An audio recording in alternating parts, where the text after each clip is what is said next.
Pela fé cristã, a última ceia foi a última ocasião em que Jesus se reuniu com seus apóstolos para compartilhar o pão e o vinho antes de sua morte.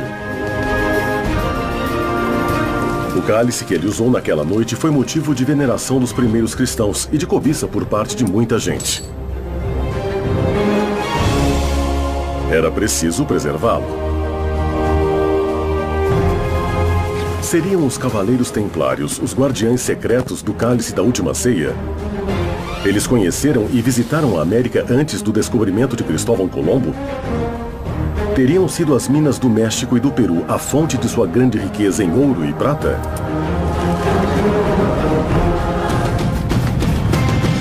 Os Templários fugiram para a América e esconderam o cálice ou o Santo Graal na Patagônia?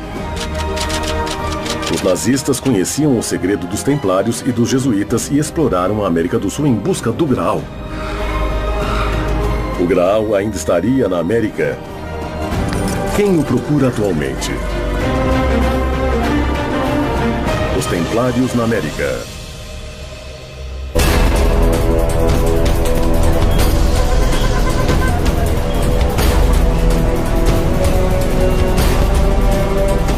Estaria o Santo Graal, o Cálice de Cristo, na América? São muitos os que buscaram por décadas o tesouro dos Templários, o Santo Graal.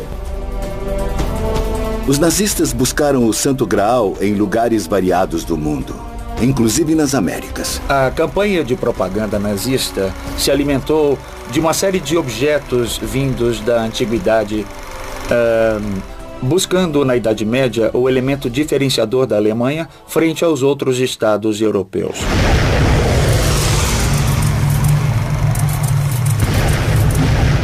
Os nazistas, entre aspas, queriam aumentar o seu poder. Por isso queriam o Santo Graal e buscavam a lança de Longinos também. Uma coisa complementa a outra, já que um é símbolo masculino e o outro feminino. O Graal é um símbolo feminino. Queriam porque eram símbolos de poder ou porque achavam que poderiam lhes dar mais poder. Alguns afirmam que os nazistas estavam convencidos de que o Graal estava na América. Muitos vinculam Hitler à busca ao Santo Graal e alguns pesquisadores confirmam essa teoria. Mas existe uma investigação em particular que se concentra na busca ao cálice sagrado na América Latina. Há um grande interesse em encontrá-lo porque supostamente o Santo Graal tem poderes místicos que, dependendo de como são manipulados, podem trazer o bem ou o mal. Por isso, tanto interesse de muitas seitas de encontrá-lo. Existem muitos lugares onde dizem que o Graal está. Mas vários pesquisadores dão a América como o destino verdadeiro. Sabemos que Hitler e o nacional-socialismo tinham enviado pessoas ao mundo todo procurando a lança de Longinos e o Santo Graal. E isso os levou à América muito antes dos fins da década de 1930. Os nazistas seguiram os passos dos templários porque consideravam que o cálice sagrado era muito mais que um objeto antigo. Para eles, o Graal seria a chave para o nascimento de uma nova humanidade. Mas nem todos têm a mesma teoria sobre ele.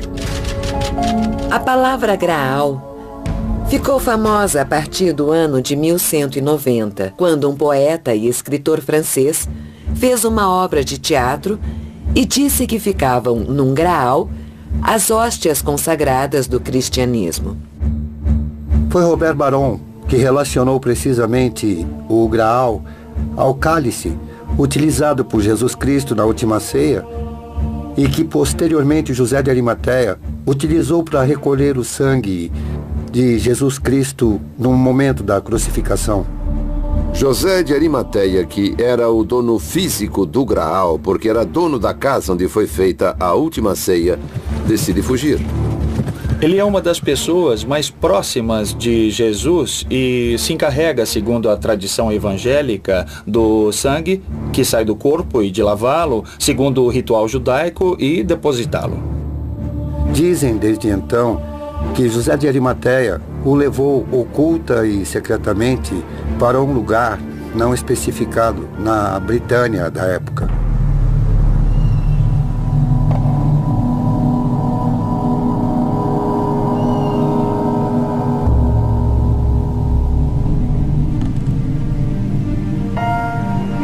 falamos de 4 cálices, porque durante toda a história medieval falava-se de vários Santo Grau. Inclusive, há pouco tempo, o famoso romance de Dan Brown fala de várias investigações que aconteceram, que eram conhecidas no meio. A genialidade de Dan Brown está em fazer tudo de forma didática, compreensível e numa ambientação de romance, para que se entenda tudo isso. Mas durante a história, houve uma série de confusões muito grandes. Durante séculos, a história do cálice, ou Santo Graal, foi transmitida de geração em geração, alimentando o mito e, acima de tudo, o mistério. Muito mais adiante, uns anos depois, um inglês faz uma obra famosa e justamente nela fala sobre o Santo Graal. No relato José de Arimateia e a História do Graal, escrita por Boron, Jesus, já ressuscitado, aparece para José de Arimateia e entrega o Graal a ele para que ele leve à ilha de Britânia e construa lá a primeira igreja cristã em Glastonbury. Lá também deveria ser criada uma dinastia de guardiães cavaleiros para manter o Graal a salvo. Seriam os famosos Cavaleiros Templários os sucessores dos primeiros guardiães do Graal? Templários é um nome genérico que se dá aos pobres cavaleiros de Cristo e do Santo Sepulcro de Jerusalém. Foi uma ordem militar internacional fundada em 1120, com o objetivo de proteger os peregrinos que faziam a viagem até a Terra Santa. Mas quando chegam à cidade de Jerusalém, o rei Balduíno I diz que vai dar um lugar a eles no que foram as cavalariças do templo do rei Salomão. E daí em diante eles adotam o nome de Templários. Templários porque vão viver no templo de Salomão. Os Templários tinham direito sobre suas conquistas na Terra Santa e podiam construir fortalezas e igrejas próprias, o que deu grande independência e poder a eles.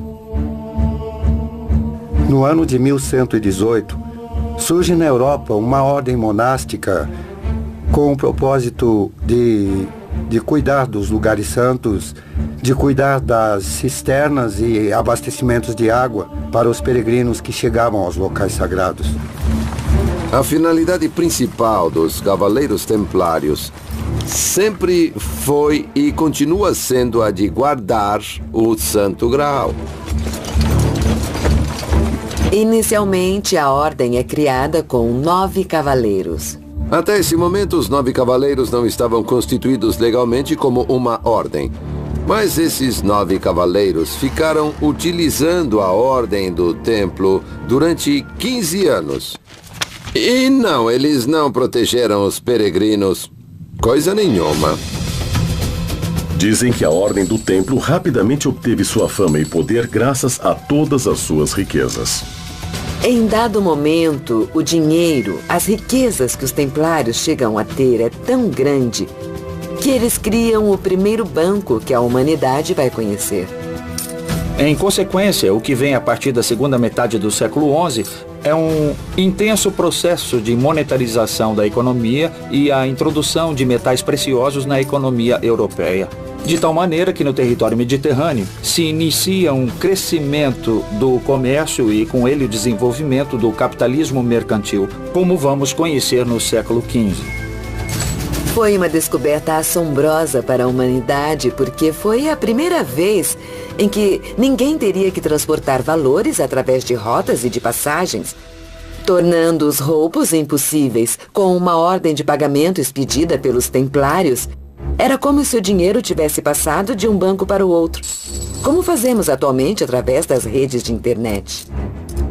Com isso, os templários, que tinham domínios em toda a Europa Ocidental, mas cuja zona privilegiada de atuação era precisamente a Terra Santa, vão se tornar, digamos, intermediários importantes dessas redes de comércio. Assim, eles ganharam algum privilégio sobre as rotas comerciais e, em consequência, se beneficiaram da chegada de metais preciosos. Em consequência, por um outro lado, esses metais preciosos podiam ser revertidos em seus próprios domínios. A Ordem do Templo conseguiu obter um grande poder econômico e em muito pouco tempo criando ao seu redor uma grande intriga sobre a origem de sua riqueza. O pesquisador Alejandro Vega Osório sustenta a teoria de que a riqueza dos templários vinha de um novo continente e chegava em um porto secreto. O porto de La Rochelle era um poderoso porto militar secreto que a Ordem Templária tinha nas margens do Atlântico, na França. Esse porto concentrava todas as negociações templárias. Todos os caminhos convergiam para esse porto onde não entrava ninguém. Mas era nesse porto que chegava a prata que vinha da América, prata que saía do Paraguai, já processada em forma de lingotes, e era embarcada no porto de Santa Catarina, no Brasil. E a América ainda não tinha sido descoberta. Quando a ordem foi fechada no ano de 1307, muitos templários que fugiram da fogueira pegaram esses barcos. O mito e a lenda também dizem que alguns desses barcos podem ter vindo para a América. Se os templários transportaram prata da América, significa que eles podiam ter conhecimento do continente muito antes que Colombo descobrisse. Mas será que eles chegaram seguindo rotas de velhos conquistadores, como os vikings? Os vikings chegam à América entre os anos 982 e 986, liderados por Eric o Ruivo. Pouco tempo depois, no ano 1000, seu filho Leif Erikson chega às terras continentais e funda algumas colônias no que hoje é o Canadá e o norte dos Estados Unidos. Existem evidências de que os vikings visitaram a América fundando colônias no norte da América e fizeram incursões até o centro e o sul do continente. Segundo o pesquisador José Lídio Andraça, os vikings tiveram uma forte presença em todo o continente americano. Mas existem evidências sobre isso nos mapas europeus da época? Fala-se da existência de um mapa conhecido como Mapa de Vinland.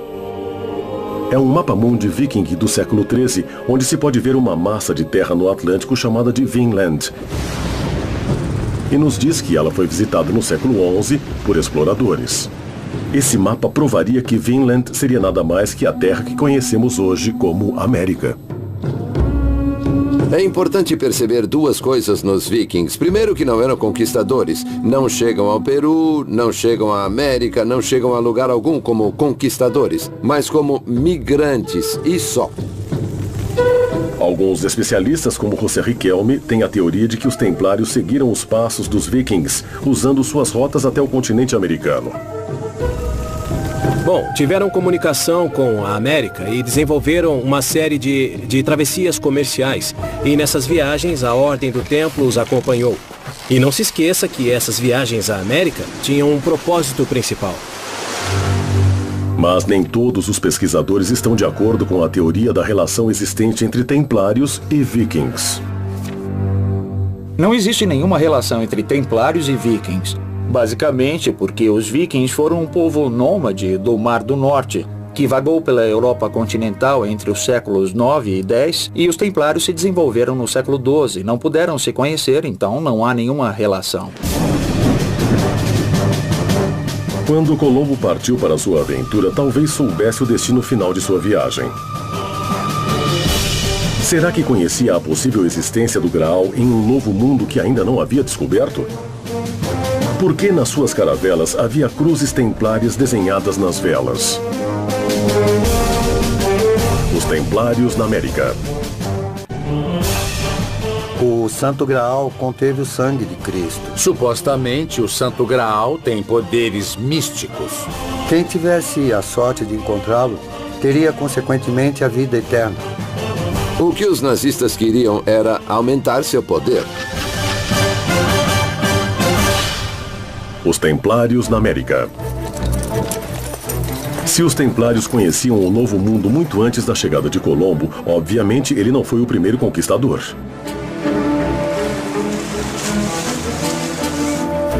Era por isso que havia cruzes templárias desenhadas nas velas dos barcos de Colombo? Ele esperava chegar a um reino templário?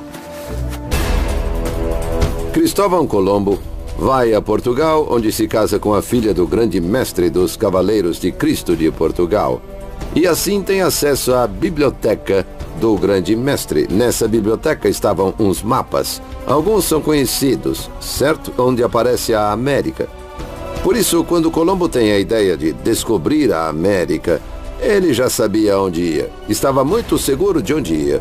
De acordo com os documentos, parece que os chineses chegaram à América pelo Pacífico em meados do século XV, mas isso não teve maior significado. Portanto, da perspectiva histórica, o descobrimento da América, chamado assim, só corresponde a Colombo e ao ano de 1492, ainda que todos saibam que o primeiro que denominou essas terras como continente foi Américo Vespúcio. Cristóvão Colombo, em 1492, partiu do Porto de Palos, na Espanha, atravessando o Atlântico, até chegar a uma ilha chamada de Guanahani, nas Bahamas. Cristóvão Colombo entra para a história como descobridor da América, mas na verdade ele não descobriu a América, eles já mantinham rotas secretas, rotas comerciais. Ele diz que vai chegar a Cipango, vai chegar às Índias, que vai trazer ouro, prata, especiarias, etc. Mas sabia exatamente onde iria. Ele iria à América. Porque a América já era conhecida.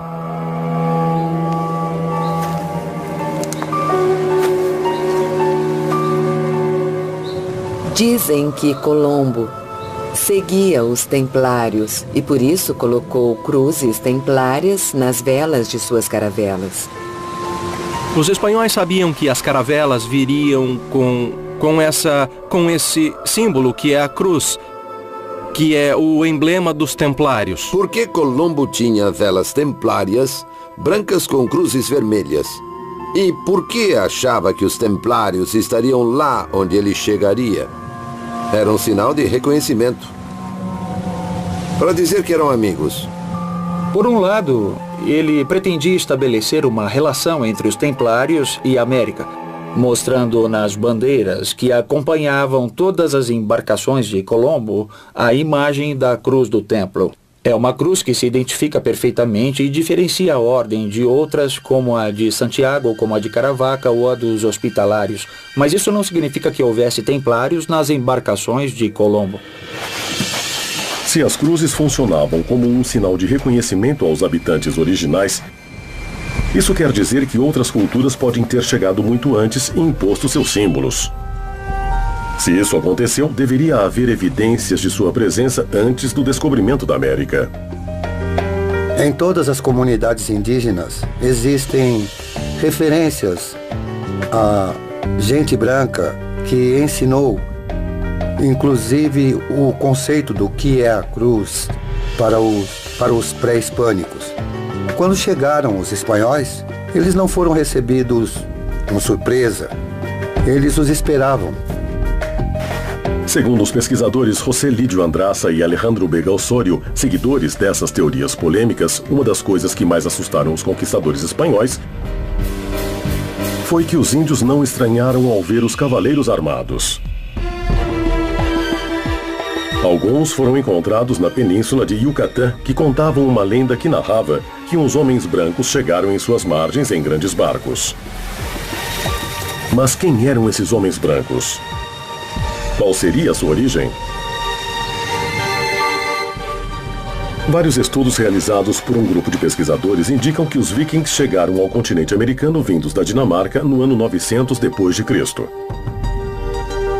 Entre os que apoiam essa teoria estão os pesquisadores Fernando Martí e Alejandro Vega Osório, que afirmam que os vikings desembarcaram primeiro no Golfo do México e se dirigiram ao sul, por terra, para Tiwanaku. Ullmann chega por volta de 900. Ele chega no Peru, se estabelece lá, começa o Império de Tiwanaku, cuja casta-chefe, a família-chefe, são os vikings. Eles duram até o ano de 1250, quando são destruídos militarmente pelos araucanos. Antes dos templários, houve muitas correntes imigratórias na América que seguiram até o sul. Os templários puderam chegar porque existia um império viking dinamarquês em Tiwanaku. O difusor da teoria sobre a presença templária na América foi o oficial nazista e SS francês Jacques-Marie de Maillet. De seus livros se tira grande parte das hipóteses que hoje seus seguidores tentam provar. Jacques de Maillet era meu pai. Ele chegou à Argentina em 1946. Era antropólogo, biólogo, honoris causa em medicina no Canadá, e estudou durante muitos anos, mais de 30 anos, a influência que os homens brancos tiveram nas civilizações europeias até chegar ao homem branco na América, digamos. A teoria de Jacques de Maillet se concentra na presença viking e templária no Paraguai, revelando em seus estudos antropológicos a origem de uma forte cultura mestiça entre os nativos e os homens brancos europeus. Ele vai ao Paraguai porque, além de ter contato com membros do governo paraguaio, ele tinha dados da presença de vikings no Paraguai. Nessa área, gente do exército tinha encontrado um lugar que podia ser parte de um túnel ou de uma tumba que fica na entrada de uma montanha. Existia um cemitério viking nessa área. Sabemos de lendas, mitos que o professor Vicente Pistilli revelou bastante. Ele descreveu, ele escreveu, aliás, escreveu muito sobre eles. Ele lançou livros a respeito, falando da mitologia guarani, que é uma mitologia viking em muitos aspectos.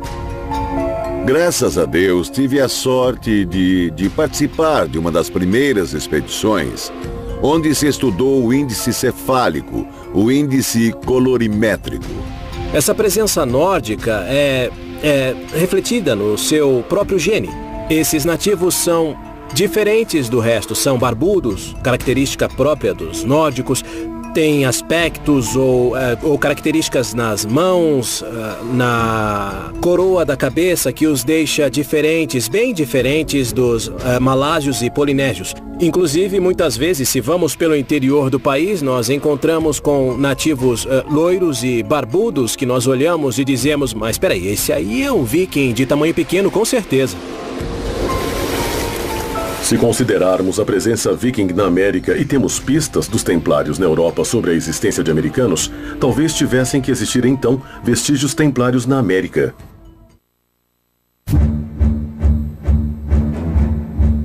Segundo o pesquisador José Lídio Andraça, existem várias evidências vikings e templárias em toda a América Latina.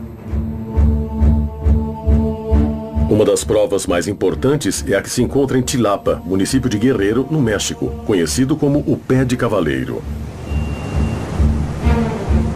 Na região da montanha de Guerrero, onde estamos, em Tilapa, encontramos evidências de que os vikings, para sinalizar as rotas que eles percorriam pelo continente americano, imprimiam pegadas humanas sobre as rochas.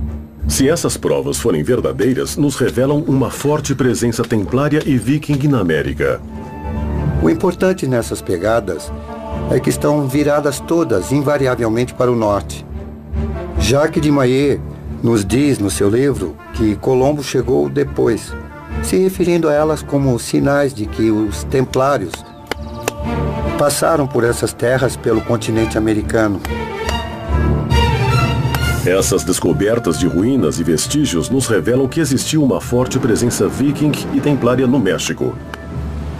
Isso indicaria que a ordem tinha muito interesse nesse novo continente. Mas o que eles buscavam? O objetivo final era a criação de uma nova ordem mundial? Podem ter transportado o Santo Graal da Britânia para o México para esse fim ou buscavam outra coisa nessas terras? Os Templários na América. Por que Colombo tinha velas templárias? E por que achava que os templários estariam lá onde ele chegaria? Dizem que Colombo seguia os templários E por isso colocou cruzes templárias nas velas de suas caravelas. Antes dos templários, houve muitas correntes imigratórias na América. Os templários, para sinalizar as rotas que eles percorriam pelo continente americano, imprimiam pegadas humanas sobre rochas. Os templários na América. O Graal estaria nessas terras da América? Ou as incursões por essas terras estariam relacionadas a outro interesse da ordem? Não existe nenhuma referência em datas que nos indique que o Graal foi transportado ao México pelos templários. Portanto, se o Graal está na América e ele está na América, nós temos que buscá-lo e talvez mais próximo do que nós pensamos. Existem algumas versões que se referem ao traslado do Graal ao continente americano. Fala-se na Argentina. Foram encontrados elementos que indicariam o claro poder econômico que tinham os templários e que revelariam um importante segredo relacionado a um mineral retirado desse continente: a prata. Muitos pesquisadores asseguram que os templários buscavam na América esse mineral muito valioso para a Europa. A exploração do ouro é coisa de muito tempo, e isso não foi só um resultado da presença viking e templária, que já era conhecida. O mistério está em de onde tiravam a prata, de onde extraíam a prata, que era cunhada e circulava na Europa. A Ordem do Templo na América cunhava a prata e usava esses caminhos. O Peabiru, que era o caminho que os vikings utilizavam para poder transportar a prata e o ouro das minas da Bolívia até o Atlântico. Segundo as investigações do antropólogo Vicente Pistilli, a Rota da Prata nascia nas minas da Bolívia, descia até o sul dos rios, chegando ao Paraná e ao Rio de la Plata, para atravessar o Atlântico até um porto estratégico na costa norte da França chamado La Rochelle. Os templários participaram de todo o processo de desenvolvimento do capitalismo. Desde o século IX, a Europa assiste a um crescimento econômico impulsionado por um aumento demográfico e por um crescimento na produção de cereais. A partir dos templários, podemos dizer que se cria o banco no mundo, os primeiros bancos que vão existir no mundo. E por que isso? Porque a partir de um concílio ecumênico, eles vão ter poder de aceitar dinheiro. A prata era um meio adequado à transação. Por isso se diz que os templários buscavam a prata. Segundo conta o pesquisador Pistilli, os incas do Equador imprimiam prata em moedas com apenas uma face. Eles adquiriram esse conhecimento na Europa. Os caminhos eram muito perigosos nessa época e os templários tinham guardas em cada 24 horas de caminhada. A prata era um mineral muito escasso. Nem na África, nem em toda a terra conhecida naqueles tempos, existia quantidade suficiente para que os templários manejassem suas transações econômicas. Você não tinha dinheiro, não era em espécie. A espécie era depositada no lugar de saída, se davam aos templários e eles te davam uma letra de câmbio. Uma das descobertas mais importantes sobre o manejo da prata e o adiantado sistema financeiro dos templários foi feita pelo pesquisador da SS, Jacques-Marie de Maillet. Entre as descobertas feitas pelo meu pai no Paraguai, e que para ele é de muita importância, porque encerra toda a pesquisa que tinha feito sobre a viagem dos templários à América antes de Colombo, foi quando ele encontrou uma fundição de prata. Não sabia o que era aquela canaleta até que um engenheiro informou que é onde ela fica quando ela é fervida, quando a prata está quente, aí ela produz uma espuma e tudo mais. E a prata era fundida e transformada em lingotes para poder ser transportadas nos barcos como lastro. Entre as descobertas dele há um molde de terracota, de barro cozido, que é exatamente do mesmo tamanho dos lingotes que depois, em algum momento, se descobriu que eram os lingotes da prata que os templários levavam para a Europa. Construíram várias catedrais em todo o continente. Seu poder econômico superava o do Papa. Os templários, como eram grandes construtores e tinham uma grande experiência, chegavam trazendo seus construtores. Traziam pedreiros, maçons. Na realidade, a tradução de maçom é pedreiro. Traziam porque pertenciam também à Ordem Templária, e esses construtores que na Europa tinham construído todas as imensas catedrais. Os recursos saíram de algum lugar. E esse era o grande segredo, que foi guardado, naquele tempo, a rota comercial de toda a prata. Tinham permissão para emprestar a juros altos que chegavam até a 50% ao ano. Tudo isso junto com as vendas que exploravam os campesinos.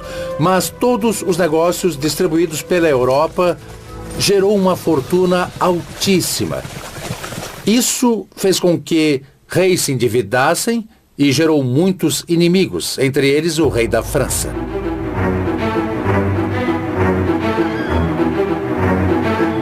Ao alcançar um grande poder, eles conseguem fazer com que várias ordens religiosas que existiam comecem a vê-los com maus olhos.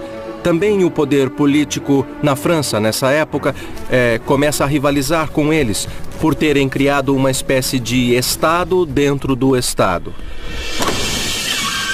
Tudo isso vai acabar gerando uma espécie de ataque da igreja de um lado e do outro lado do rei da França, para que definitivamente se encerrasse essa ordem. Os templários tinham conhecido a América e possivelmente exploraram suas riquezas. Seu poder e influência começaram a diminuir. Com a negação de Jacques de Molay, o destino da ordem foi selado.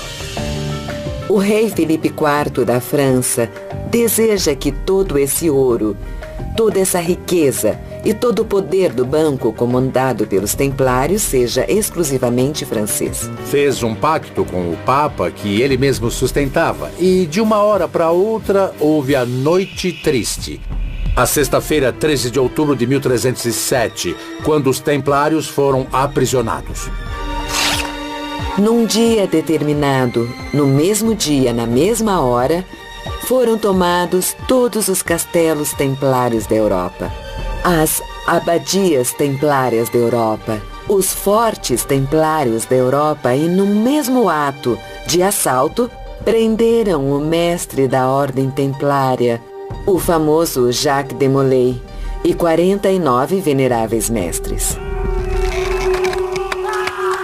Levam-nos presos, fazem um julgamento de inquisição e acusam os templários de atos demoníacos e de obter seu dinheiro de modo sujo.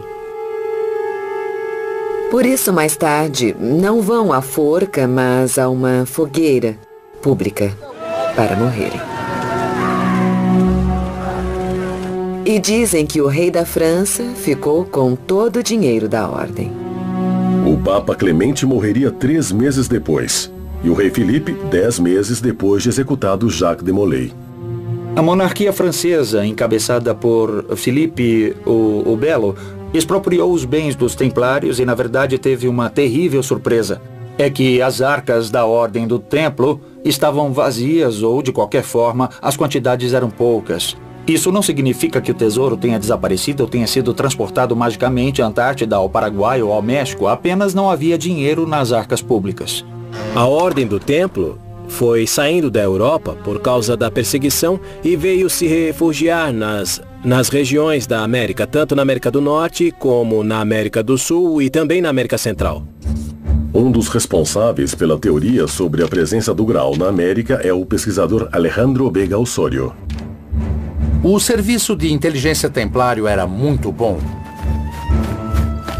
Sabia com antecedência que aquilo iria ocorrer.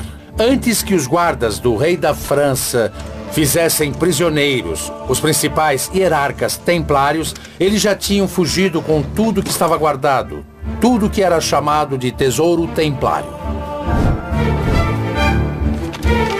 A Ordem dos Cavaleiros do Templo desapareceu da face da Terra tão rápido quanto apareceu. Mas há dúvidas com respeito à sua extinção. Alguns acreditam que eles tinham preparado sua fuga para fora do continente europeu. Segundo a teoria do pesquisador Alejandro Veiga Osório, os cavaleiros do templo tinham fugido para o Novo Mundo e, ao fazê-lo, transportaram o Santo Graal. Os Templários na América. A presença templária no México tinha o único objetivo de extrair a prata e o mercúrio. A partir de um concílio ecumênico, eles vão ter poder de aceitar dinheiro. Tinham permissão para emprestar a juros altos. Gerou uma fortuna altíssima. O rei Felipe IV da França deseja que todo esse ouro, toda essa riqueza e todo o poder do banco comandado pelos Templários seja exclusivamente francês. Fez um pacto com o Papa que ele mesmo sustentava e os Templários foram aprisionados. Os Templários na América. Os cavaleiros templários se refugiaram no Novo Mundo quando caíram em desgraça na Europa, ocultando aqui seus tesouros, entre eles o Santo Graal,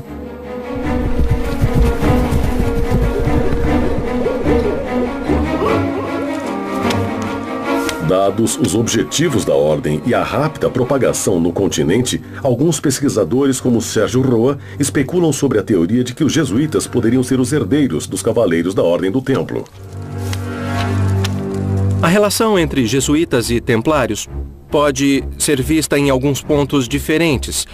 Por um lado, se tratam de ordens que, sendo reconhecidas pela Igreja, têm uma série de atribuições especiais. Sabe-se perfeitamente das grandes quantidades de terrenos, de imóveis e de riquezas que conseguiram em muito pouco tempo, tanto os templários como os jesuítas, na América principalmente. Santiago do Chile, Chile. A Companhia de Jesus foi oficialmente fundada, autorizada pela Igreja Católica no ano de 1540, apesar de que 7 anos antes Inácio de Loyola já tinha imaginado. Nós sabemos que as companhias dos jesuítas seguiram o mesmo esquema da Ordem do Templo e vieram posicionar suas companhias exatamente aqui na América do Sul. Sabemos das pesquisas, das explorações, das escavações que faziam. Acreditamos que a Companhia de Jesus foi a sucessora legal da conhecida Ordem do Templo, a ordem que foi gerada no Templo de Salomão. A Ordem dos Jesuítas se propagou rapidamente por todo o continente americano, localizando-se de norte a sul, como fizeram os Templários. Os jesuítas são uma ordem cristã, religiosa, católica, muito importante. E talvez uma das mais fortes que tem a Igreja Católica. Forte em todo sentido. Forte em sentido espiritual, em sentido intelectual, no sentido de sua formação. É lógico, então, que o Santo Graal interessasse a eles. Era um interesse em Deus, um interesse no Espírito Santo. Os jesuítas se constituíam como uma ordem e diziam eles que onde estivesse um jesuíta estava toda a companhia. De tal maneira que a educação se tornou a arma mais poderosa que a ordem poderia ter. Mas não tem nada a ver com os templários. Existe um livro que vincula a América aos Templários e à Ordem Jesuíta chamado Typus Mundi, editado em 1627. O Typus Mundi é um texto que consiste em uma série de desenhos feitos pelos jesuítas. Uma das coisas mais curiosas em relação a esse livro é que na primeira lâmina encontramos o fundador da Ordem dos Jesuítas de pé num mapa correspondente à região da América do Sul. É um livro curioso de alquimia do século XVIII, que contém uma série de lâminas que vão explicando os pecados. Vários alquimistas, como Cancelli, que foi discípulo de Fulcanelli, analisam o livro de uma perspectiva alquímica. Por que os Templários e depois os Jesuítas adquiriram esse poder?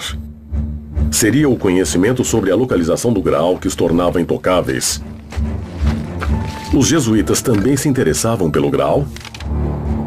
Nessa busca, os jesuítas chegaram ao sul da Argentina e sul do Chile através da busca das míticas cidades dos Césares. Os templários tinham conhecimentos metalúrgicos muito avançados para a sua época e, segundo dizem alguns pesquisadores, os jesuítas os herdaram. Uma suposta prova desse poderio metalúrgico dos jesuítas é a manipulação de um suposto meteorito, o VEAS 01, encontrado no Chile. Segundo Rodolfo Novakovich, pesquisador desse tema, os jesuítas trabalharam o meteorito utilizando técnicas metalúrgicas templárias. Nós fizemos no ano de 2007, em outubro de 2007, uma apresentação à Sociedade dos Meteoritos para validá-lo como meteorito ou descartando que ele fosse um meteorito. Até agora não pudemos ter essa certificação. Do ponto de vista químico, não tem as características necessárias para ser uma rocha proveniente do espaço. É praticamente um pedaço de ferro puro, ou seja, tem uma concentração de níquel muito baixa. Não é compatível com as rochas terrestres nem extraterrestres. E ainda há o magnetismo. A rocha é fortemente magnetizada, o que contradiz a teoria dos aços. O meteorito VEAS 01 foi encontrado em um terreno que até 1767 foi parte da fazenda La Oleria, propriedade dos jesuítas da colônia. Os jesuítas alemães foram os que trouxeram as técnicas alemãs de metalurgia. Existem 2 orifícios dentro do VEAS 01 que não tem uma explicação lógica. Dá uma impressão de que se utilizou algum elemento, algo de alta temperatura para extrair partes. Mas, bem, pode ser que tenha sido utilizado como base para extrair o metal e usá-lo em outros utensílios.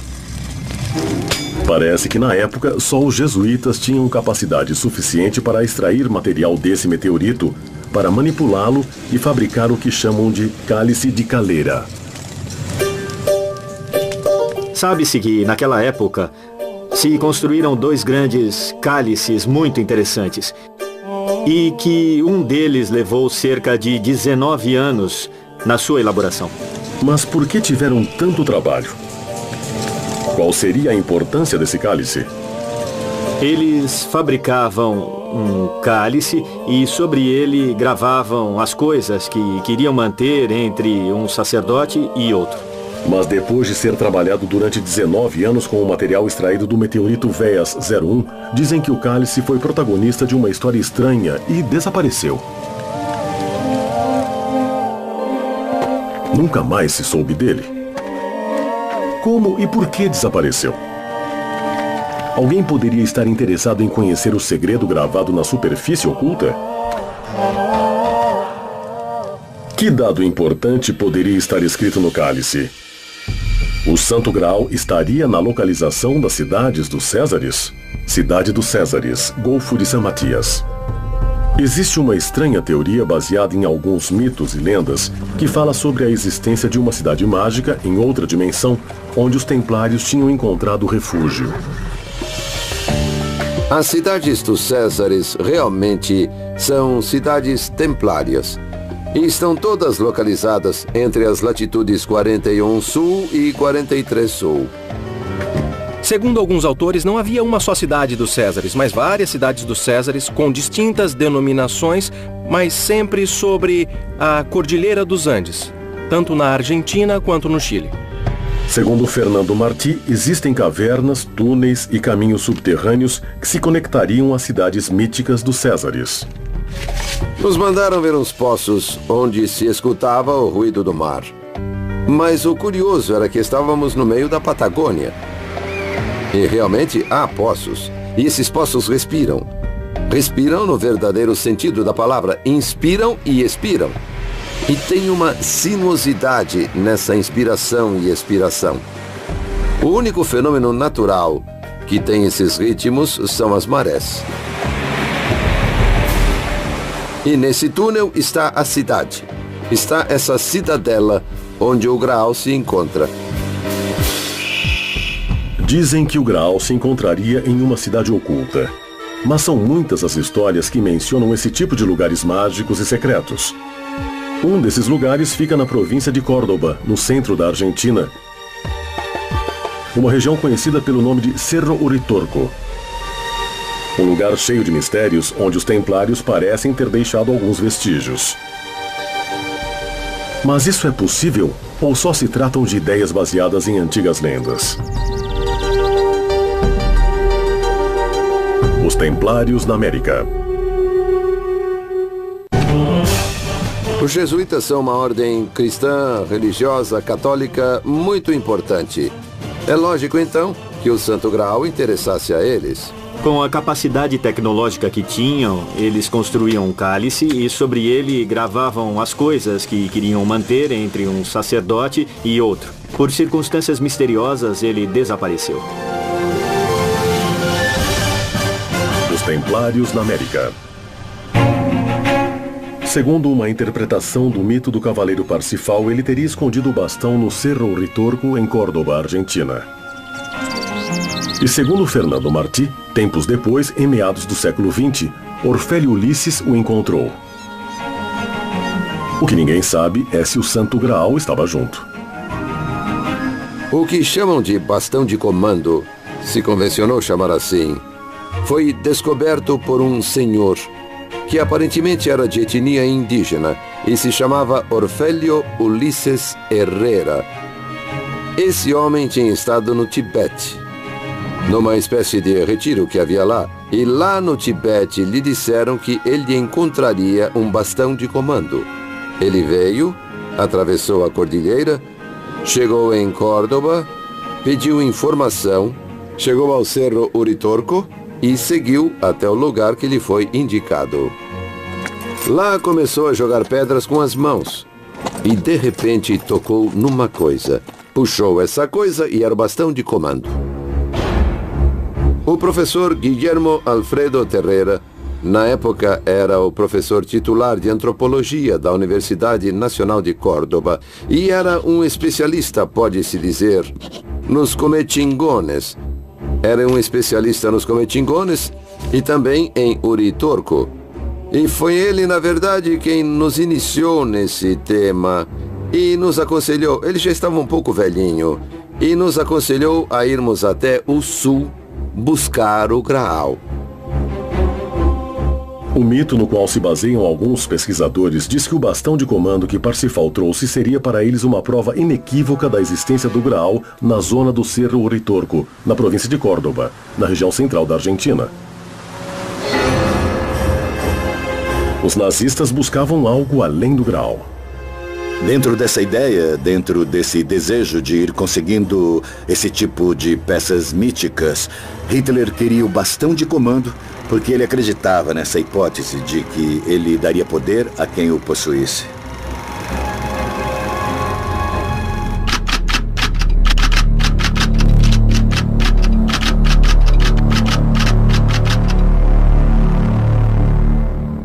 Existe a especulação em alguns círculos de que os nazistas conheciam o segredo dos templários e dos jesuítas e exploraram a América em busca do Santo Graal. O Império Alemão estava formado por diferentes reinados e principados que constituíam o Sacro Império Romano-Germânico, de tal maneira que a constituição do Estado moderno alemão teve que se fazer buscando elementos e sinais de identidade comuns a todos esses principados. Por isso Hitler lança uma campanha para buscar tesouros medievais. Muito se escreveu, muito se falou, já houve muita, muita ficção e muitos filmes que brincam com a ideia de que os nazistas buscavam objetos que poderiam ser uma fonte de força, de poder. Eu diria que isso está mais no terreno das especulações. Hitler tinha uma conhecida fixação pelo ocultismo desde muito antes de ele chegar ao poder na Alemanha. Isso deu a ele um tipo de obsessão em todo o período em que ele esteve no poder. E esses grupos, essas sociedades secretas, compartilharam de parte desse poder.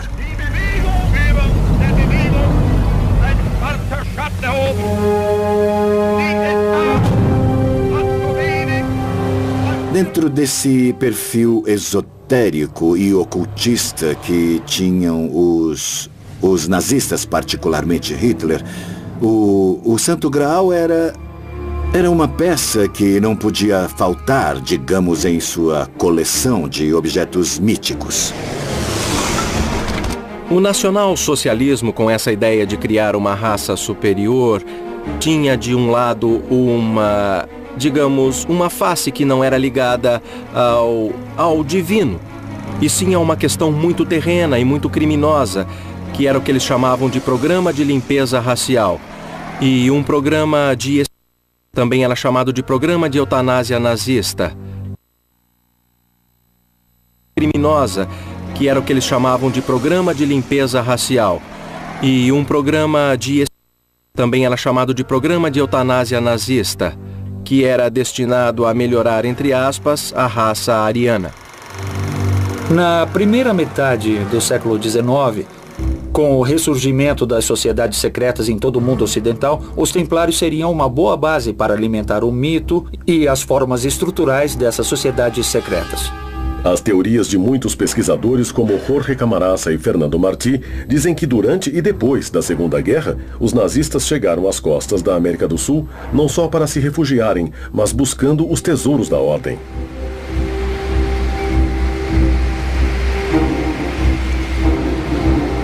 Depois da Segunda Guerra, há um tipo de êxodo de criminosos de guerra e de nazistas em geral, mesmo os que não foram criminosos de guerra, principalmente para a América Latina. Sabemos que Hitler e o nacional-socialismo tinham enviado pessoas ao mundo todo procurando a lança de Longinos, com a qual Cristo havia sido perfurado, também a Arca da Aliança, e tinham buscado o Santo Graal. Agora, isso os levou a esses pontos da América muito antes, lá no fim da década de 1930. O senhor Heinrich Himmler, que era o chefe da SS, sabia que o Graal estava na Patagônia. O que nos consta é que procuraram, como também procurou o chefe desse partido, que era o senhor Adolf Hitler, procurou na Patagônia. Nos anos 45, 46, 47, ouviram-se muitíssimas versões de que ele teria vindo para cá. Alguns nazistas sabiam dessa hipótese dos templários na América. Há um caso paradigmático, que é o de um antropólogo, Jacques de Maillet.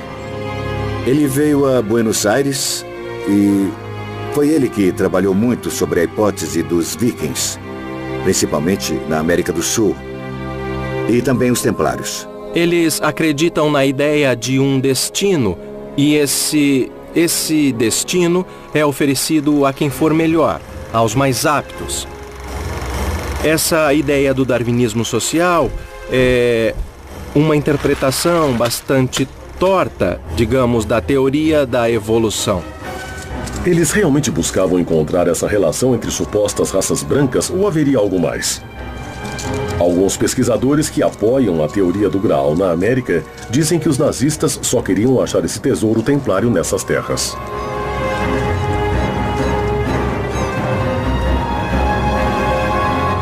Os Templários na América. Dentro desse perfil esotérico e ocultista que tinham os nazistas e Hitler em particular, o Santo Graal era uma peça que não podia faltar em sua coleção de objetos míticos. O senhor Heinrich Himmler, que era o chefe da SS, sabia que o Graal estava na Patagônia. O que nos consta é que procuraram. Ele queria o bastão de comando porque ele acreditava nessa hipótese de que ele daria poder a quem o possuísse. A história é essa. Os Templários na América. A história do Cavaleiro Parsifal está ligada ao Graal e ao bastão de comando desde as origens dessa suposta lenda. Quem era o Cavaleiro Parsifal? Onde se origina sua história? Wolfgang von Eschenbach, o trovador alemão, escreveu uma obra onde descreve toda a vida de Parsifal. Von Eschenbach é muito conhecido porque ele foi o autor do libreto de Richard Wagner para a ópera Parsifal. Percival galês, ou Parsifal, é um cavaleiro terreno. Isso quer dizer que não tem um ar sacro particular, mas representa todos aqueles homens que, com seu trabalho, sua piedade e, sobretudo, por levarem uma vida de acordo com os valores eclesiásticos, lhe é concedido a graça de contemplar o Graal. É um fenômeno quase místico de contemplação do divino. Segundo a lenda, Parsifal era um cavaleiro templário encarregado de deixar o Santo Graal junto a um bastão de comando sagrado, conhecido também como Pedra da Sabedoria. Mas nós nos interessamos porque, em uma circunstância, ele se fez merecedor de ser o guardião do Graal.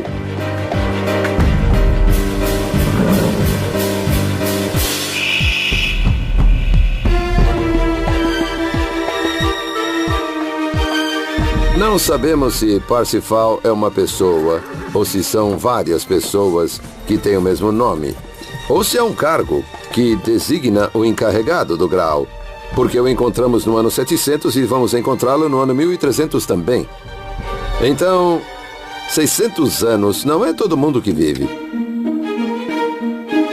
Segundo pesquisadores, Parsifal chegou a uma terra estranha e buscou o local para depositar sua preciosa carga: o Santo Graal e a Cruz dos Templários.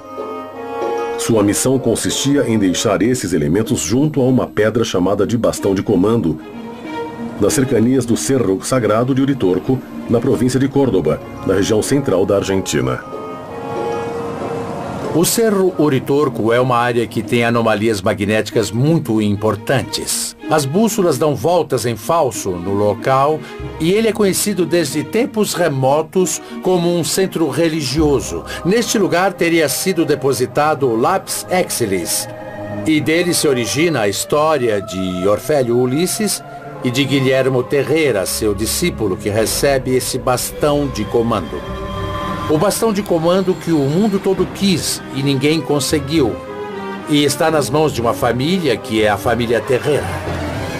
Fora a obra do cavaleiro templário Parsifal, existe um antigo poema do Grande Livro do Graal, no qual esse cavaleiro também é protagonista e que narra sua chegada à costa de um novo continente. Existe um poema, além do de Reichenbach, que é o Grande Livro do Graal, ou Perles Baus, que é outra forma de se pronunciar Parsifal. Nesse poema, o protagonista Percival pergunta ao navegante do barco que o está levando com o Santo Graal onde eles estão. O navegante diz: não sei, não conheço as estrelas. Eles mudam de hemisfério. E o barco encalha. O barco enche de água, dá uma parada, ancora, e na manhã seguinte está sem água.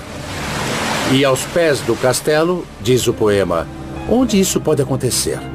Onde se pode ter uma maré tão forte que um barco chega navegando, ancora num porto e na manhã seguinte está sem água, na Patagônia, Argentina? É o único lugar onde há uma oscilação de marés tão grande, de até 9 ou 10 metros. Da noite para o dia, a costa fica sem água. A qual país Eixembá se referia como Argento? Se referiria realmente à República Argentina, um país que ficava num continente que no século XII, quando escreveu esse poema, ninguém havia descoberto?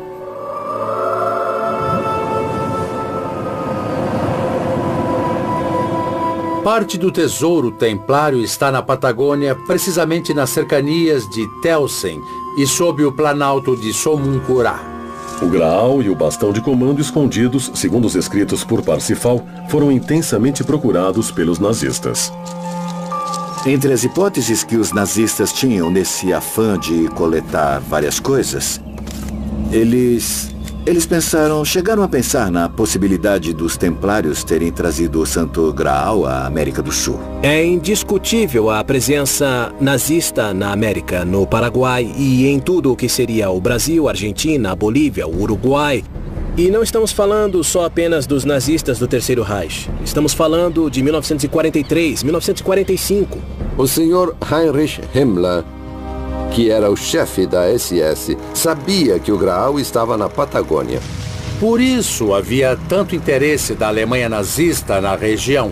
Por isso chegaram submarinos nazistas na Baía Sem Fundo. Nesse lugar, há muito mais do que se pensa. Nem todos os nazistas se estabeleceram e exploraram o centro da Argentina. Também se dirigiram mais para o sul do país, para a Patagônia, atrás de rastros do Graal. Depois da Segunda Guerra, aconteceu um tipo de êxodo de criminosos de guerra e de nazistas em geral, mesmo os que não foram criminosos de guerra, principalmente para a América Latina.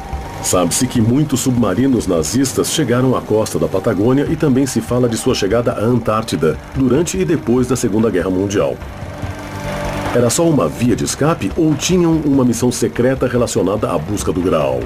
A chegada dos submarinos nazistas à costa argentina durante e depois da guerra tinha a ver principalmente com o desembarque de algumas pessoas e de alguns bens. Essas tripulações decidem vir para a América do Sul, especialmente para a Argentina, onde sabiam que seriam bem recebidos, porque isso já tinha acontecido com os tripulantes do Drapspenha em 1939, ou seja, chegavam a um lugar amigo, chegavam a um porto seguro. O caso da Patagônia é parecido com o caso de Córdoba, digamos, que oferecia lugares pouco habitados, afastados. Aqueles que vinham da Europa alpina, eu vou chamar assim, encontravam na Patagônia, quando chegavam, um espaço, um local similar à geografia de onde eles vinham. Depois da rendição alemã na Segunda Guerra Mundial, em 10 de julho de 1945, o submarino U-530 se entregou em Mar del Plata. E em 17 de agosto do mesmo ano, o submarino U-977. Há muitos documentos que provam a chegada dos submarinos. Há documentos da Marinha Argentina, há documentos das polícias das províncias, inclusive há documentos da Armada que falam em contatos de guerra, onde foram retiradas cargas de submarinos na profundidade. O que buscavam os submarinos nazistas na Patagônia? Há uma voz corrente que diz que há um Santo Graal na Argentina. Nós dizemos que é um dos 4, mas só falta mostrar. Por que tantos alemães nazistas se estabeleceram no centro, em Córdoba, e no sul, na Patagônia? Eles esperavam encontrar o Graal e o bastão num lugar cheio de símbolos e lendas templárias?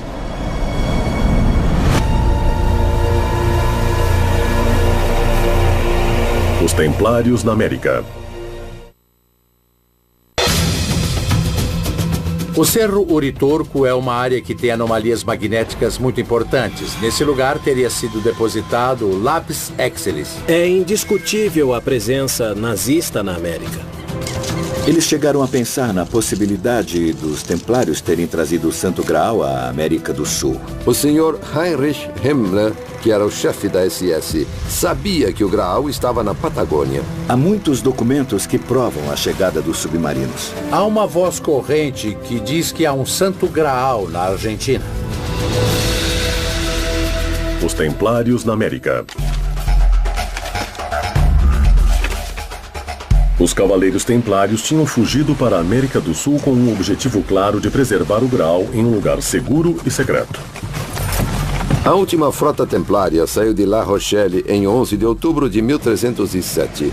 Essa frota passou por Glastonbury, pegou carga lá, e ficou claro que quem estava em Glastonbury sabia que tinha de esperar uma frota com velas brancas e cruzes vermelhas. Então precisavam carregar as relíquias. Fizeram isso e a frota seguiu. A trajetória exata é para o sul, junto à costa da África, até a ilha de Cabo Verde. E aí cruzam a corrente, aquela que ficou famosa por Colombo. Eles cruzam até a Venezuela e de lá vão pela corrente quente do Brasil. Descem até a boca do Rio de la Plata. Do Rio de la Plata até o Golfo de San Matias, que foi o destino final. E aí é muito difícil. Segundo o pesquisador Flugerto Martí, a frota templária carregou o Santo Graal na Grã-Bretanha e o primeiro destino a que chegou foi um porto chamado El Fuerte, no Golfo de San Matías, ao sul da Argentina. Rio Negro, Golfo de San Matías. O forte é um lugar que fica no Rio Negro, perto da praia. É um planalto. É uma ilha, praticamente, que forma uma espécie de planalto, onde se diz que foi o primeiro enclave templário na região. Mais ou menos no ano de 1840 veio a nossas terras um geógrafo francês chamado Juan Antonio Victor Martin de Mouchy, que foi contratado para fazer um atlas, um mapa de toda a Confederação Argentina. Esse atlas consta de 30 lâminas. Em três desses mapas, aparece o Golfo de San Matías e aparece com o sinal que se punha nos fortes e uma legenda que diz Antigo Forte Abandonado ou Ex-Forte Abandonado, em francês Ancien Fort Abandonné.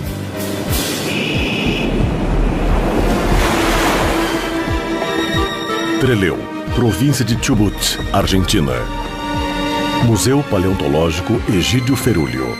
Não conheço o Forte Argentino, como se chama lá com esse nome, mas aqui em Chubut houve um forte muito famoso que foi o Forte San José, localizado no Golfo de San José, na Península Valdez. Os geólogos denominam barreira um planalto elevado isolado na beira do mar. Sobre ela foi construído o forte.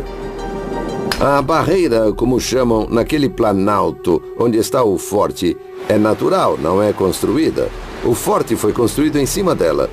Já o cais parece ter sido construído, porque em um dos lados, o que não recebe mar forte, ou não recebia o mar forte, porque agora essa terra subiu toda, tem uma espécie de uns cilindros que são tipo tijolos, de um material estranho.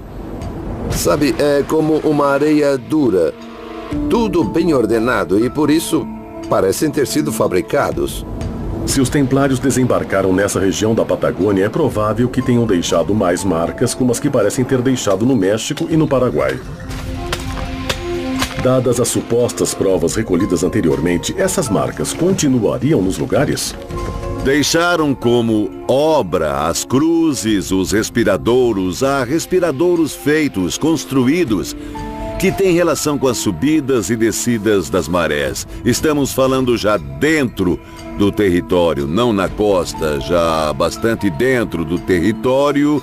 Há evidências de que há rios, porque o ar que sopra desses buracos, desses respiradouros, está relacionado às marés. Ao abandonar o forte costeiro, dadas as provas coletadas, os templários também seguiram o curso do rio Chubut, levando seus tesouros até um lugar-chave. Ponte Henry, rio Chubut. Mas também existem outras evidências importantes encontradas na mesma área. Cemitério Moria, Trelew, Argentina. Há um cemitério galês com umas 50 tumbas mais ou menos, muito antigas. Mas há uma tumba, uma tumba que é a mais antiga de todas. É uma relíquia. As tumbas que podemos ver no cemitério galês de Trelew são dos primeiros habitantes galeses que chegaram aqui na região. E uma tumba muito importante que tem uma característica muito especial. Tem um S em símbolo de serpente, está entrelaçada. Principalmente, isso é símbolo de um trabalho alquímico. Para esses pesquisadores, esses restos arqueológicos confirmariam certamente a presença templária na Patagônia Argentina. Eles teriam deixado escondido aqui o Santo Graal? Podemos averiguar que é fidedignamente esse símbolo. Porque sabe onde vemos esse símbolo? Nas igrejas templárias do sul da França. Esse símbolo se chama crismon. É um símbolo de Cristo, mas que os templários utilizavam. Os povos galeses buscaram sua terra prometida nesse canto do mundo? Teriam feito isso por acaso onde os templários se estabeleceram séculos antes? Talvez eles também seguissem o caminho do Graal. Os estudiosos asseguram que os colonos galeses se perguntavam como os templários fizeram para atravessar de maneira tão rápida a Patagônia. A resposta a essa pergunta, segundo Alejandro Vega Osório, estaria debaixo do solo. Debaixo do Planalto Patagônico, a mais de 200 quilômetros da costa do Atlântico, aparecem buracos na rocha de onde sai ar e entra ar. Há uma curva de 36 horas, onde se sente inspirar com muita força e expirar o ar.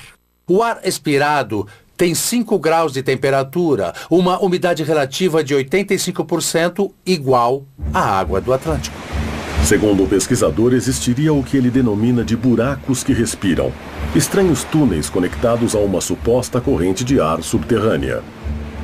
Essa troca de expiração e inspiração corresponde à subida e descida das marés do Atlântico e do Pacífico.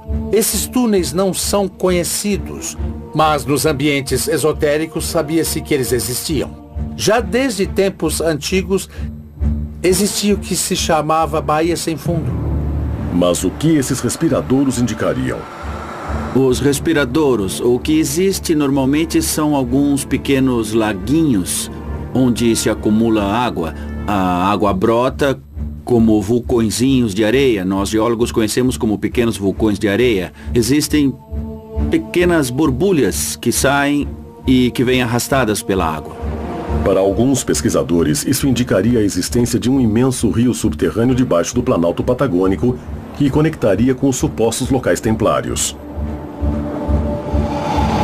Mas, para os especialistas, isso parece ser impossível, dadas as condições geológicas da região.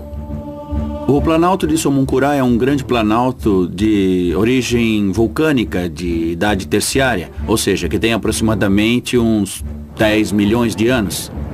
E esse platô vulcânico se localiza na zona norte de Chubut e sul do Rio Negro e abarca milhares de quilômetros quadrados. Há um canal subterrâneo que une o Atlântico ao Pacífico, bem justamente entre as latitudes 41 e 43, que vai do Atlântico até o Pacífico e vice-versa, não? As águas subterrâneas não se unem de um oceano ao outro. As águas subterrâneas às vezes terminam internamente em bacias endorreicas e algumas drenam até o mar.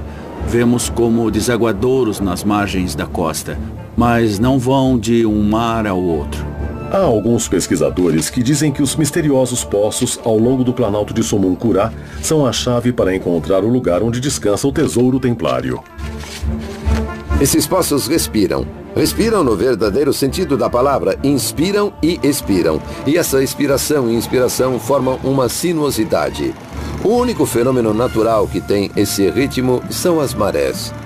Checamos a temperatura e a umidade no Serviço de Hidrografia Naval de Buenos Aires e nos disseram isso está em contato com o mar.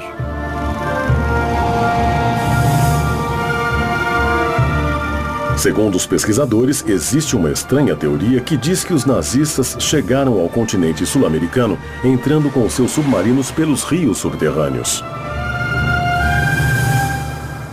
Existe água subterrânea, que é diferente. O curso da água subterrânea é muito comum, mas existe um grande mito que diz respeito aos rios subterrâneos. São rios subterrâneos que normalmente vemos na televisão, como vemos, por exemplo, nos filmes de ficção científica, onde mostram, ou até os livros de Júlio Verne, que falam de mundos subterrâneos. Na Patagônia e em diferentes partes do mundo, esses rios, como aparecem em nossa imaginação popular, não existem. Os pesquisadores Martí e Osório confirmam a existência de um esconderijo secreto onde estaria o maior tesouro templário, o Santo Graal.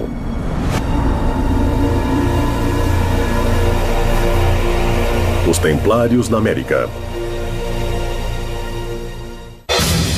Esse forte é um planalto, onde se diz que foi o primeiro enclave templário que houve na região. O planalto é um grande planalto de origem vulcânica. Os nazistas buscavam o Santo Graal na Patagônia, por isso chegavam submarinos nazistas na Baía Sem Fundo. Nesse lugar há muito mais do que se pensa. Os Templários na América.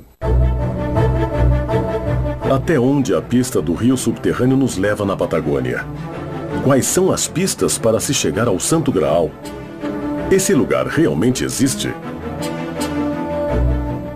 Na província argentina de Chubut, há um pequeno local chamado Telsen. Essa é a região da última morada do Santo Graal? Telsen é um vale que fica em Chubut, que significa o lugar dos ancestrais.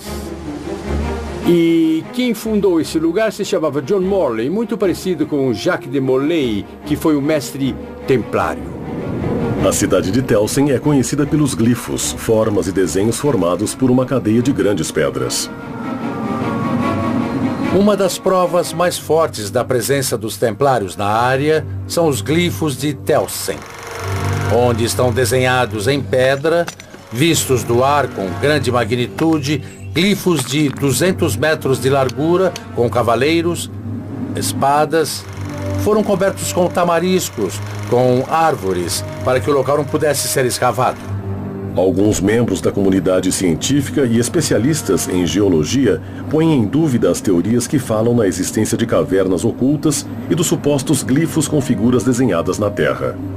A localização de Telsen é na parte sul do Planalto Somuncurá. Nessa região há pedras de diferentes origens e de diferentes idades. Há pedras de idades jurássicas, muito antigas, até pedras terciárias, de uns 8 ou 9 milhões de anos. Há pedras tanto de origem vulcânica quanto de origem sedimentar. Os cientistas continuam sem ter provas desses desenhos chamados de glifos na Patagônia.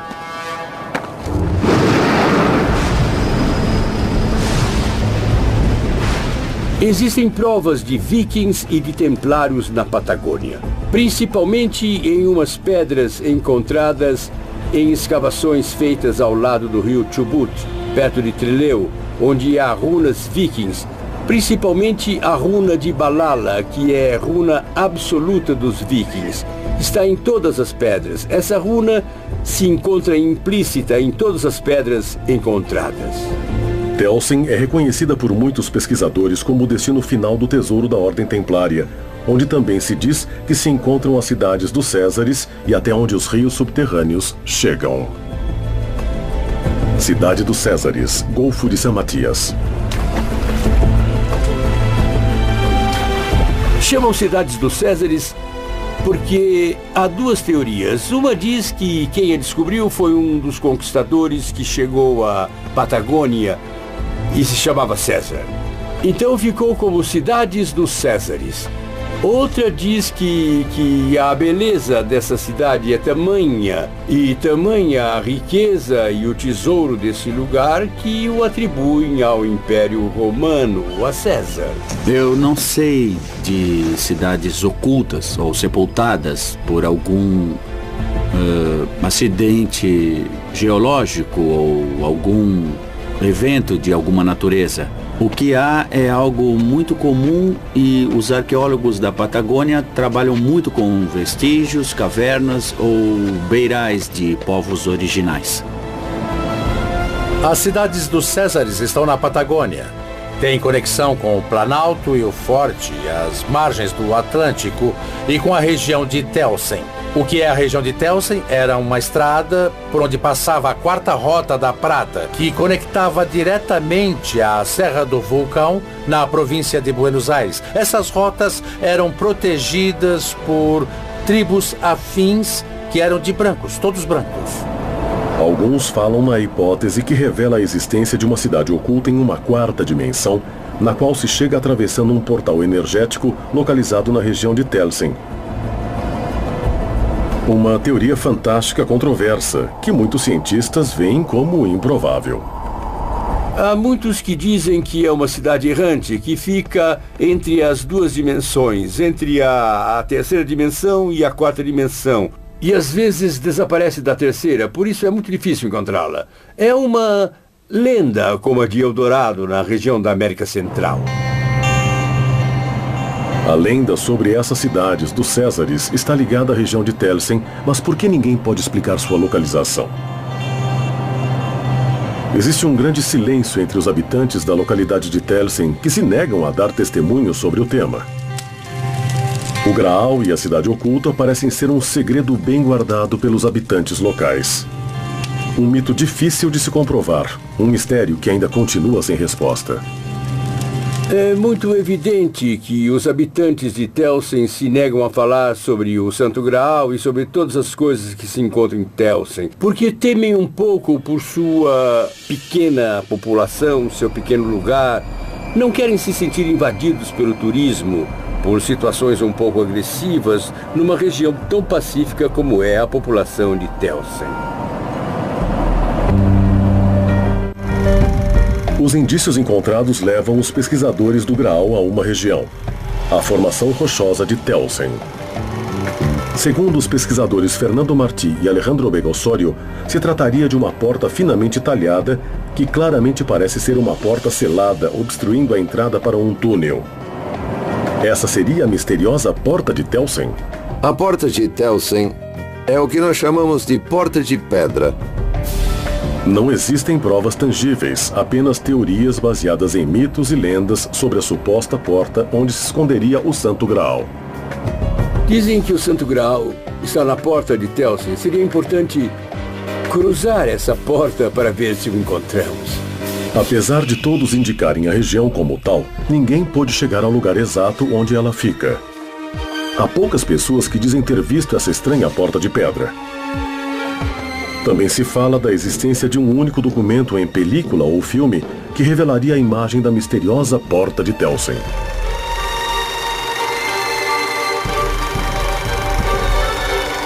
A porta em si é uma caverna que foi selada. Dentro dessa porta, se supõe, e isso é especulação, que haja material templário.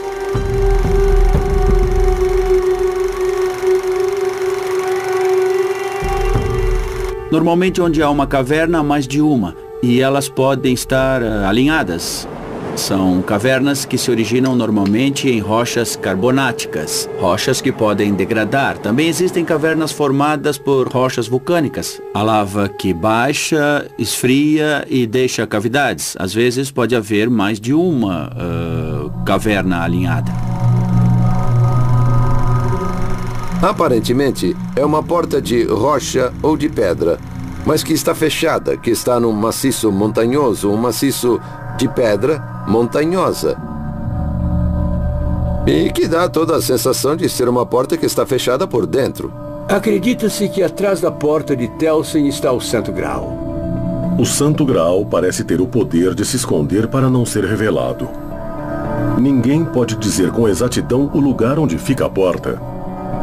Pode-se observar a menção de uma porta na região de Telsen. As imagens que eu vi não me indicam que exista uma porta. Me parece mais exatamente uma formação de uma rocha vulcânica, muito similar a uma porta, mas que só tem o aspecto de porta. Estamos falando sempre de rochas vulcânicas. As imagens nesse filme são supostamente as únicas provas atuais da existência da Porta de Telsen, o lar do Santo Graal. Seriam essas provas um claro indício de que o Santo Graal estaria em Telsen, na Patagônia Argentina? É realmente possível que a Porta de Telsen seja sua última morada?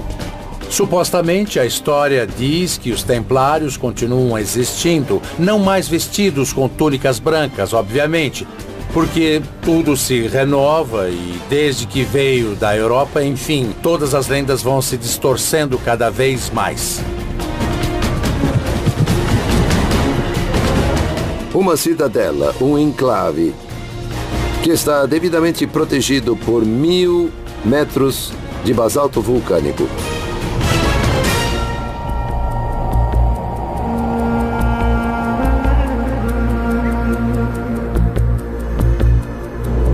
A Patagônia Argentina esconde um último segredo sobre o Graal, um enigma que espera ser revelado.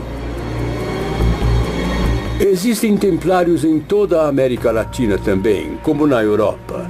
Aqui temos na Argentina a Ordem dos Cavaleiros Templários, com sua sede principal em Buenos Aires. E na Patagônia temos a Preceptoria, pela qual eu sou o responsável. E há templários também no Peru, no Chile, no Paraguai, no Brasil. Formamos a União Templária Latino-Americana, onde se associam todas as ordens de origem templária.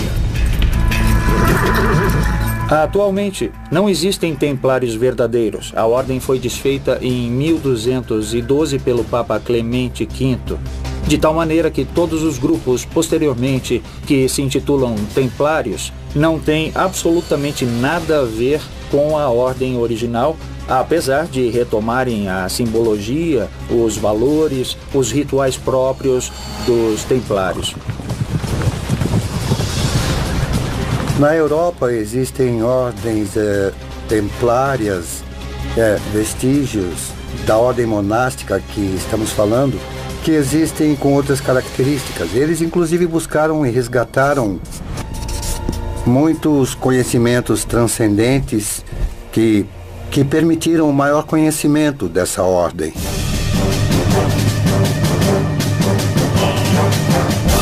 O Graal sabe se cuidar. Tata Dios é muito inteligente e soube se colocar onde não poderiam encontrá-lo, não poderiam destruí-lo, porque pode ter gente má que queira destruí-lo. Todas as pistas recolhidas pelos pesquisadores apontam para o continente americano como suposto destino do Graal. Duvido muito que o Graal tenha sido transportado à América, apesar de existirem referências que nos indicam que o Graal foi levado para a Argentina. Acredita-se que o Graal chegou à Patagônia junto com todas as relíquias que saíram do porto de La Rochelle. Pessoalmente, eu não acredito nesse tipo de lendas. Temos que ser respeitosos com a tradição e acredito que seja muito importante resgatar a cultura dos povos.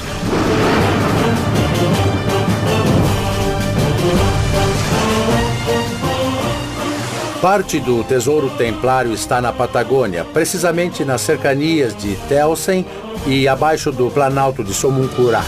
Pesquisadores de todo o mundo continuam encontrando pistas do Graal e todas apontam o continente americano como seu destino. Mas realmente estamos diante de um mito ou de uma realidade que quer se esconder? Enquanto isso, na cidade de Telsen, o segredo templário parece estar muito bem escondido. A primeira coisa a determinar é se o Santo Graal existe, se por um acaso ele existir. Se ele existir verdadeiramente, não se sabe onde é que ele está, porque nunca o encontraram. Apesar de que teve muita gente que o buscou durante muito tempo. Em último caso, o cálice que pode ter servido Jesus na última ceia se perdeu pela história e hoje em dia há 3 ou 4 santuários na Europa que reivindicam para si a posse do autêntico Graal. Se há 4, significa que nenhum é verdadeiro. 3 dias antes da ordem ser capturada, saíram com todos os tesouros dos templários. E entre esse tesouro estaria o Santo Graal, a Arca da Aliança e a lança de Longinos. O Graal não pode ter chegado a nenhum lugar porque é uma figura literária, portanto não existiu. E em todo caso, o cálice que foi usado na última ceia pode ter sido perdido ao longo da história. Nos perguntamos se José de Arimateia poderia ter levado o Santo Graal para a Escócia. E da Escócia, levaria para onde? Eu afirmo que o Santo Graal está atualmente debaixo do Planalto de Somuncurá. Não posso dar mais detalhes, mas sei que ele está em posse atualmente dos Templários.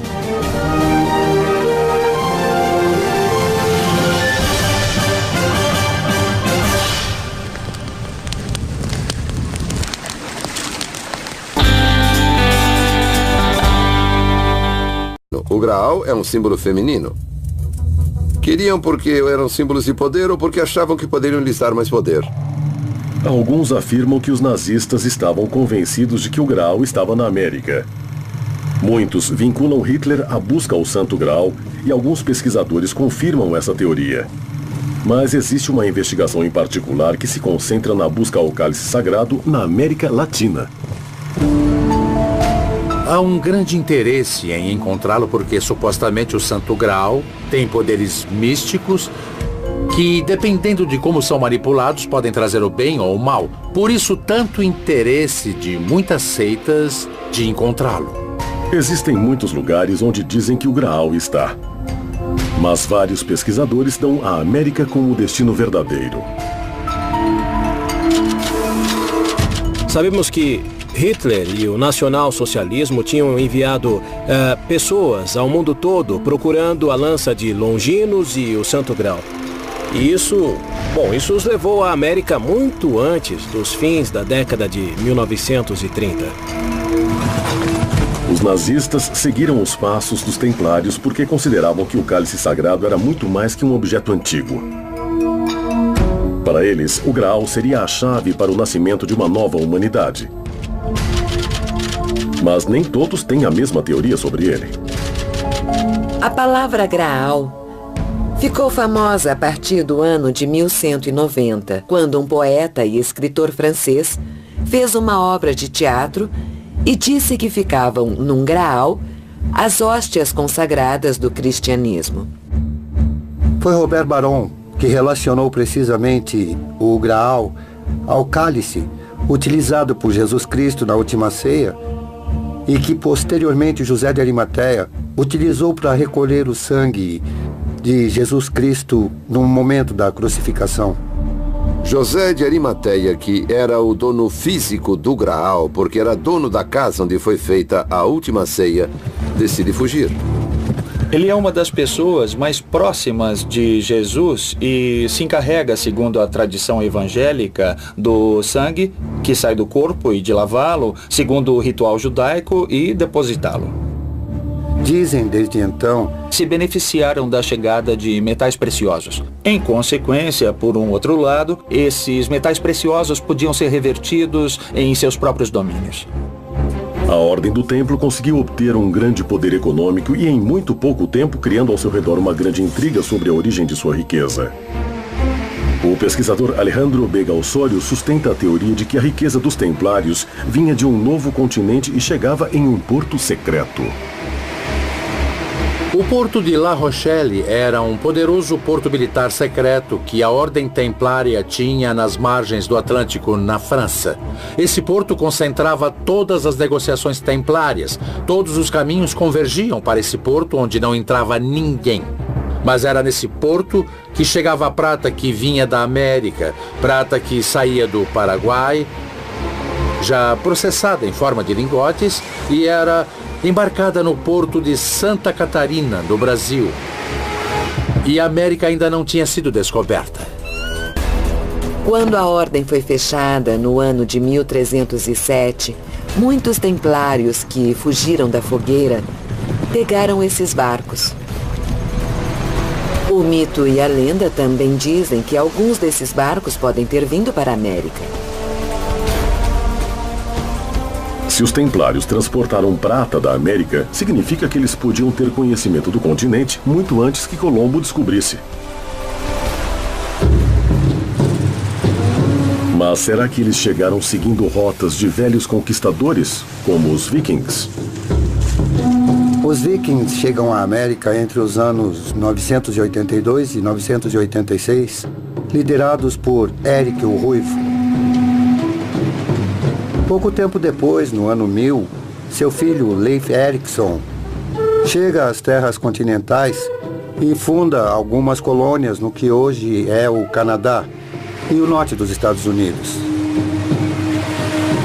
Existem evidências de que os vikings visitaram a América fundando colônias no norte da América e fizeram incursões até o centro e o sul do continente. Segundo o pesquisador José Lídio Andraça, os vikings tiveram uma forte presença que José de Arimateia o levou oculta e secretamente para um lugar não especificado na Britânia da época.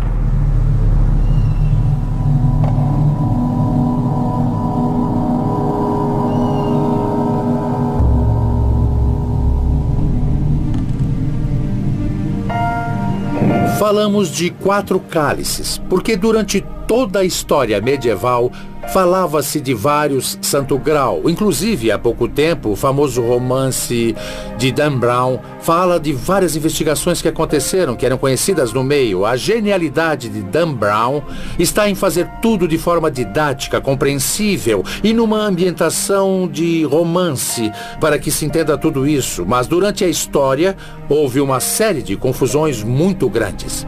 Durante séculos, a história do cálice, ou Santo Graal, foi transmitida de geração em geração, alimentando o mito e, acima de tudo, o mistério. Muito mais adiante, uns anos depois, um inglês faz uma obra famosa e justamente nela fala sobre o Santo Graal. No relato José de Arimateia e a História do Graal, escrita por Boron, Jesus, já ressuscitado, aparece para José de Arimateia e entrega o Graal a ele para que ele leve à ilha de Britânia e construa lá a primeira igreja cristã em Glastonbury. Lá também deveria ser criada uma dinastia de guardiães cavaleiros para manter o Graal a salvo. Seriam os famosos Cavaleiros Templários os sucessores dos primeiros guardiães do Graal?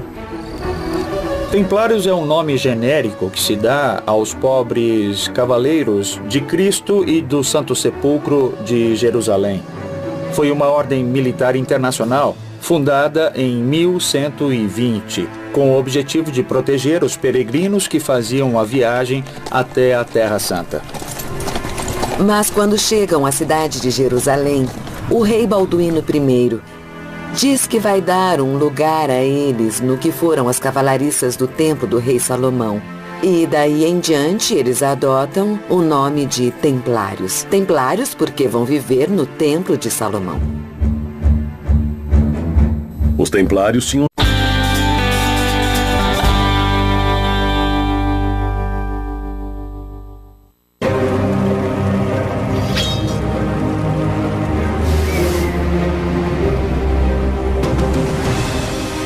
Pela fé cristã, a última ceia foi a última ocasião em que Jesus se reuniu com seus apóstolos para compartilhar o pão e o vinho antes de sua morte.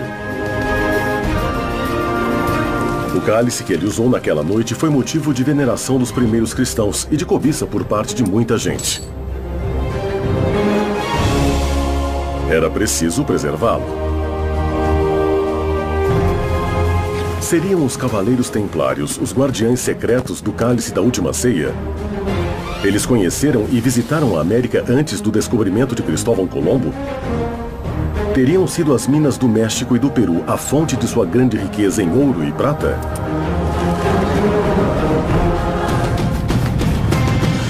Os Templários fugiram para a América e esconderam o cálice ou o Santo Graal na Patagônia? Os nazistas conheciam o segredo dos Templários e dos Jesuítas e exploraram a América do Sul em busca do Graal. O Graal ainda estaria na América.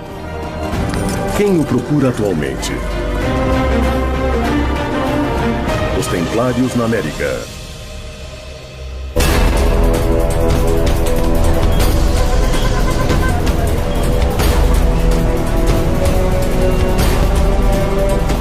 Estaria o Santo Graal, o Cálice de Cristo, na América. São muitos os que buscaram por décadas o tesouro dos Templários, o Santo Graal. Os nazistas buscaram o Santo Graal em lugares variados do mundo, inclusive nas Américas. A campanha de propaganda nazista se alimentou de uma série de objetos vindos da antiguidade, buscando na Idade Média o elemento diferenciador da Alemanha frente aos outros estados europeus.